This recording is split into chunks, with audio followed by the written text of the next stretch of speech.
할렐루야. 하나님께서 오늘 이 시간 우리와 함께 하실 줄로 믿습니다. 요사이 브라질 월드컵으로 인해서 우리나라뿐만 아니라 전 세계가, 우리 전 세계의 눈과 귀가 브라질에 가 있습니다. 새벽마다 또 아침마다 이 경기를 보고 응원을 하는 분들이 많습니다.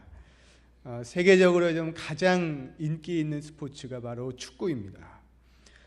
전 세계인이 이 작은 축구공 하나를 모두 집중해서 보고 있습니다. 왜 이 스포츠를, 이 축구를 좋아합니까?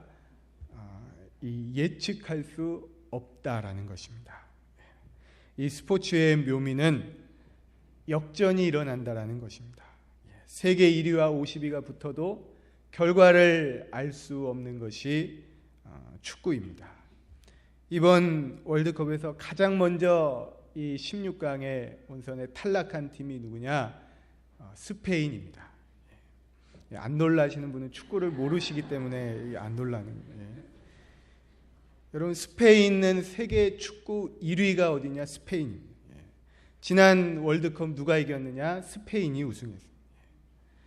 그런데 네덜란드에게 5대1, 칠레에게 2대0으로 졌습니다. 2패를 하면서 탈락했습니다. 여러분, 1위라고 다 이기는 것이 아닙니다. 역전이 일어납니다.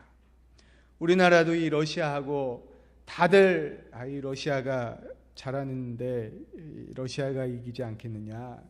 근데 우리가 골을 먼저 넣었습니다. 이그노 선수라고. 이그노 선수는 여러분, 이그노 선수는 지난 2010년 월드컵에서 지역 예선의 대표로 굉장히 잘했습니다. 잘했는데 이 최종 월드컵 가는 명단에서 막판에 탈락을 했습니다. 지역에서 잘하고 남아공을 못 갔습니다. 아주 낙심이 됩니다. 아이고, 내 이 축구를 계속해야 되나, 이렇게 인정도 못 받고 열심히 했는데 월드컵도 못 가고요. 여러분, 축구 선수가 태극마크 달고 월드컵 나가는 게 최고의 영광이요, 다 이거 꿈꾸고 그 월드컵 무대 한 번 나가려고 그렇게 하는데요, 잘했는데 못 나가니 얼마나 낙심이 됩니다. 그러나 포기하지 않습니다. 더 열심히. 그래서 이번 브라질에 남아공은 못 갔지만 브라질에 가가지고 이 대한민국 첫 골을 이 선수가 넣는 것입니다. 역전이 일어나, 이변이 일어나, 무시받던 선수가 주인공이 됩니다. 그 나라가 16강 가겠느냐, 8강 가겠느냐. 그러나 최고의 팀도 떨어지고 무시받던 팀도 올라가는 것이 월드컵이요, 스포츠인 것입니다. 오늘 본문 말씀은 야곱의 유언입니다. 야곱이 죽기 전에 자기 아들들을 다 축복을 했습니다. 축복하고 마지막에 유언을 하는데 야곱의 유언은 짧습니다. 다른 말이 없습니다. 한마디로 했는데 쉽게 말하면 나를 레아 옆에 묻어주세요. 그러고 죽습니다. 나를 레아 옆에, 레아와 함께. 여러분, 야곱은 부인이 둘 있습니다. 레아와 라헬, 이 둘은 자매입니다. 레아가 언니예요. 그런데 이 레아는 참 불쌍한, 태어날 때부터 자기 평생의 라이벌 동생 라헬이. 라헬은 곱고 아리따웠더라. 성경에 그렇게 써 있습니다. 그런데 레아는 눈이 어두웠습니다. 옛날 고대 사회는 안경이 없습니다. 라식, 라섹 그런 게 없어요. 눈이 어두우면 일을 하기가 어렵습니다. 일을 잘 못하니까 능력이 없는 거죠. 근데 그거보다 더 큰 문제가 있어요. 더 심각한 문제가 있는데 여자가 못생겼습니다.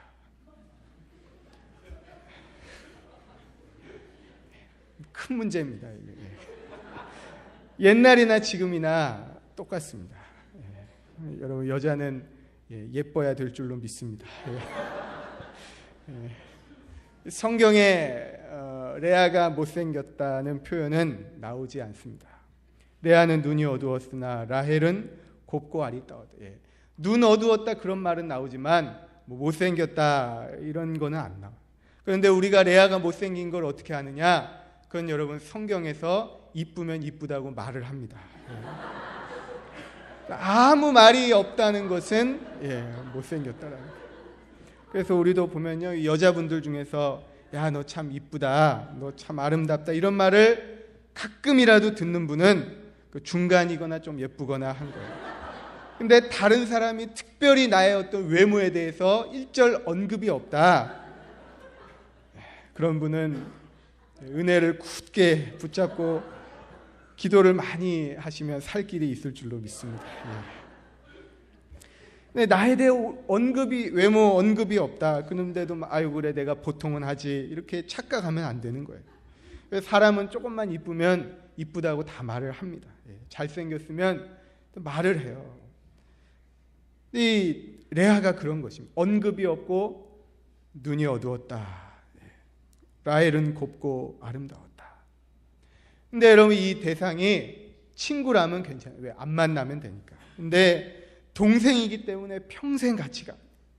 거기다가 같은 남편, 야곱을 남편으로 똑같이. 얼마나 자기는 시집도 동생 덕에 온 거예요. 원래 라헬하고 결혼하려고 했는데 아빠가 언니를 대신 끼워가지고 결혼도 동생 덕에 하고, 못생기고 눈도 침침하고 얼마나 박해를 받고 남편 사랑 못 받고 여자로서 말할 수 없는 고통이. 그러나 레아는 포기하지 않아 은혜를 붙잡았습니다. 그 첫 번째 부인의 자리.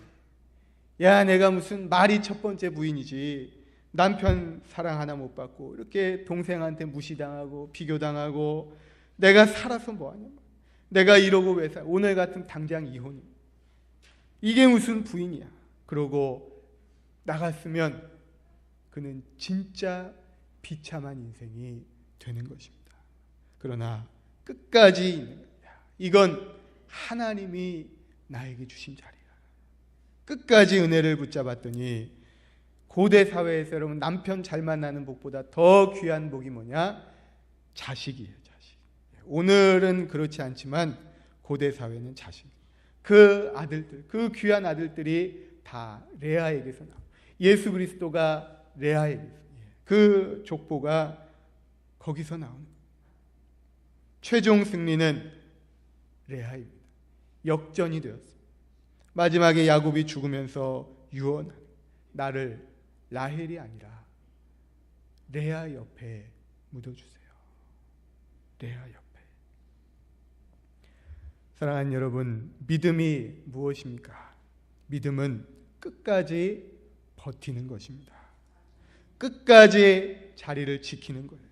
눈이 오나 비가 오나 어려움이 오나 환난이 오나, 여러분 우리가 신앙생활하고 교회 나와도 어려울 일이 있습니다. 실망할 일이 있습니다. 기분 나쁠 일이 있습니다. 조금 어렵다고 막 확 튀어나가고, 야 내가 뭐하러 이거 믿냐, 내가 이런 말 듣고 뭐하러 나오냐, 내가 이런 대접 받으려고 여기 나왔냐. 튀어나가면 은혜를 못, 조금만 뭐 하면 안 나간다고, 옮긴다고, 이 교회 갔다 저 교회 갔다, 여기 조금 저기 조금, 여러분 은혜를 못 받아요.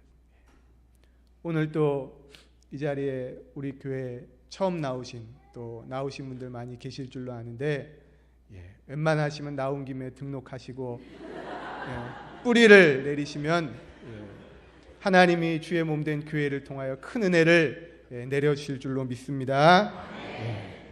다른 데 가봐야 별거 없습니다. 거기서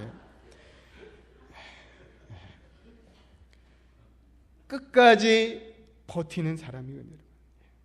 고난이 올 때, 어려움이 올 때, 시험이 올 때, 여러분 이것을 잘 아셔야 돼요. 성경에 시험이란 말이 총 114번이 나옵니다. 구약에 51번, 신약에 63번이 나옵니다. 그러나 여러분 이 시험이 다 똑같은 시험이 아니에요. 성경에 나오는 시험은 종류가 두 가지가 있습니다. 먼저 유혹, 템테이션, 이거는 사단이 우리에게 하는 시험입니다. 이 시험의 목적은 우리를 넘어뜨리고 어렵게 하는 데 있습니다. 유혹하는 거예요. 그래서 유혹은 특징이 있어요. 처음에 좋게 옵니다. 사기꾼이 이마에 사기꾼 쓰고 칼 들고 오는 게 아니에요. 멀쩡하게 생긴 분이 와가지고 다 사기치는 거예요. 다 줄 것처럼 큰 돈 벌게 해준다 그러고 결국에는 다 뺏어가는 거예요. 사단이 우리를 유혹하죠. 내가 다 준다. 너 이것만 가지면 행복하다. 그러나 행복은 사단이 주는 게 아닙니다. 세상을 다 줄 것처럼 그러지만 세상을 우리에게 진짜 주는 것은 아닙니다. 끝이 안 좋습니다. 다 뺏어가고 망하는 길. 시험의 또 다른 의미는 테스트입니다. 이것은 하나님의 시험. 하나님이 우리를 시험하실 때가 있습니다. 이 시험은 다릅니다. 이 테스트는 우리를 잘되게 하기 위하여 하는 거예요. 우리를 힘들게 하고 망하는 것이 아니라 그 테스트를 통과함으로 우리의 수준을 높여주는 데 있습니다. 여러분, 대학에 들어갈 때 수능이라고 하는 테스트를 합니다. 이 시험은 우리를 힘들게 하고, 여러분, 수능이 고3을 잡아먹으려고 수능을 만든 게 아닙니다. 그 테스트를 통과해서 더 높은 수준의 학문, 이 대학의 그 학문의 영역으로 들어가게 하는 거예요. 수준을 높이는 데 목적이 있습니다. 그래서 이 시험은 처음은 어렵습니다. 어렵게 옵니다. 그러나 결과가 좋습니다. 나중이 좋은 거예요. 사법고시 어렵습니다. 그러나 붙으면 좋은 것입니다. 행정고시 어렵지만 합격하면 좋습니다. 하나님이 우리를 이 어려움을 통하여, 시험을 통하여 테스트하실 때가 있습니다. 요한복음 6장에 보면 그 예수님께서 사람들이 막 5,000명 막 몰려오니까 빌립에게 그러세요. 우리가 어디서 떡을 사서 이 사람들을 먹이겠느냐. 성경에 보면 예수께서 빌립을 시험하고자 하심이라.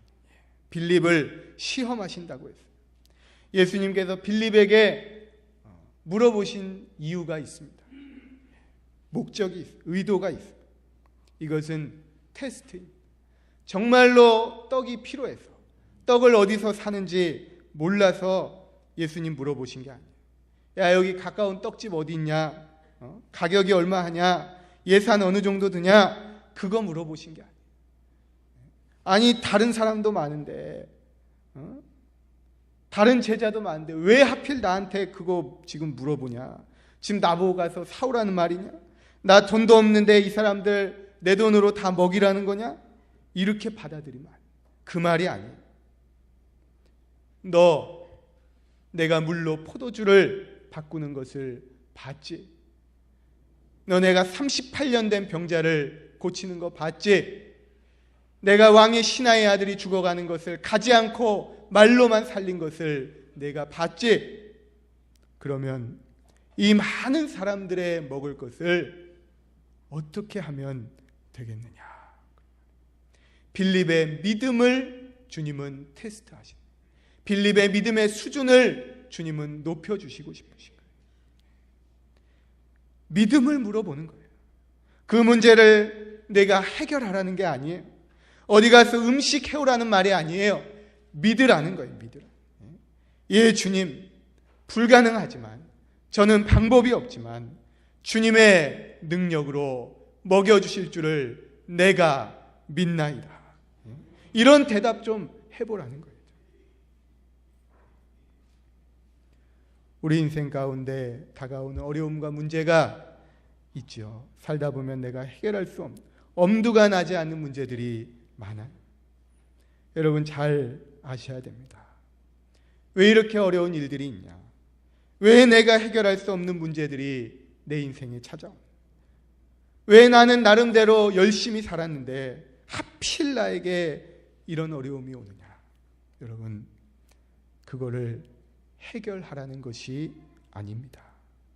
나보고 문제 해결하라는 게 아니에요. 믿으라는 거예요. 이 문제와 어려움 가운데 하나님을 믿고 이 테스트를 버티라는 거예요. 이겨내라는 거예요. 하나님의 도우심을 믿고 아이고 나 못한다 튀어나가지 말고, 원망하지 말고, 불평하지 말고, 나는 모르지만 하나님의 뜻이 있을 줄로 믿습니다. 감사하고요. 감사는 명령이지 않습니까? 그래서 아무리 어려워도, 앞길이 안 보여도 끝까지 하나님이 감사하라고 하셨으면 그 감사의 자리를 믿음으로 내가 끝까지 지키는 것입니다. 전에 영락교회 한경직 목사님, 우리나라 기독교 역사에 뛰어난 영적인 지도자, 이 한경직 목사님이 23살에 폐병이 걸렸습니다. 여러분, 그 당시에 폐병은 다 죽는 병, 약도 없고 치료가 굉장히 힘듭니다. 27살에 폐를 떼어내는 수술을 받습니다. 한쪽 폐가 없어요. 그러니까 이 숨 쉬는 게 너무 어렵습니다. 그것만 보고 뭘 할 수 있어요? 20대 젊은 나이에 가장 건강한 시절에 죽을 병 걸려요. 그 어려운 시대, 일제시대에 꿈을 가지고 유학까지 갑니다. 그 어려움 겪고 무슨 소망이 있어요?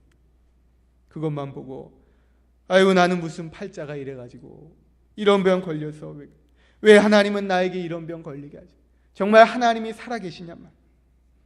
내가 이렇게 살아서 뭐하냐? 튀어나가지 않는, 원망하지 않습니다. 자리를 지킵니다. 하나님께 감사.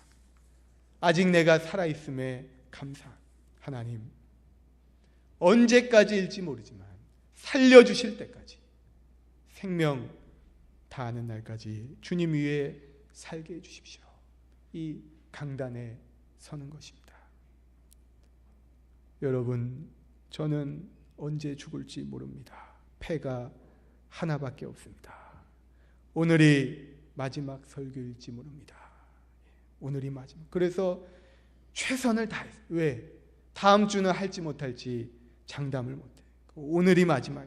최선을 다해서 말씀을 준비하고 설교하니까 은혜가 있는 것입니다. 성도들도요, 마지막 설교. 우리 목사님 오늘이 마지막 설교일지 모르니까 은혜가 되는 거예요. 매주 설 때마다 오늘이 마지막일지 모르면 성도들이 예배 빠질 수가 없어요. 마지막일지 모르니까 한 주도 못 빠지고 계속 와야 되는 거예요. 매주 오늘이 마지막 설교일지 모릅니다. 오늘이 마지막 설교일지 모릅니다. 98세까지 사셨어요. 98세. 아이고 우리 목사님 돌아가시면 어떡, 걱정하던 사람 먼저 죽어요. 그분들 장례 다 치러주시고 98세. 여러분 걱정하면 일찍 죽습니다. 걱정하지 마시기를 바랍니다. 나 패도 없는데, 병 걸렸는데, 언제 죽을지 모르는데 어떡하나 계속 걱정하고요. 그것만 생각했으면 금방 돌아가시는 거예요. 하나님 감사합니다. 하나님이 주신 자리, 이 말씀 전하는 자리, 나에게 생명 주시는 날까지 내가 지키겠습니다. 여러분, 생명의 주관자이신 하나님께서 그 생명을 연장시켜 주시고 끝까지 감당하도록 길을 열어주시는 것입니다. 사랑하는 성도 여러분, 믿음은 지키는 것입니다. 레아처럼 하나님이 주신 자리, 하나님이 주신 성도의 자리, 하나님이 주신 이 귀한 교회, 예배의 자리, 말씀의 자리, 섬김의 자리, 봉사의 자리, 기도의 자리, 조금 어렵다고 포기하지 마시고 끝까지 지키셔서 최후의 승리와 기쁨을 누리시는 복된 성도의 삶이 되시기를 간절히 소망합니다. 기도하겠습니다. 하나님, 레아처럼 하나님이 우리에게 주신 귀한 자리 끝까지 잘 지킴으로 하나님이 주시는 큰 은혜와 복을 누리는 복된 성도의 삶이 되게 하여 주시옵소서. 예수님의 이름으로 간절히 기도하옵나이다. 아멘.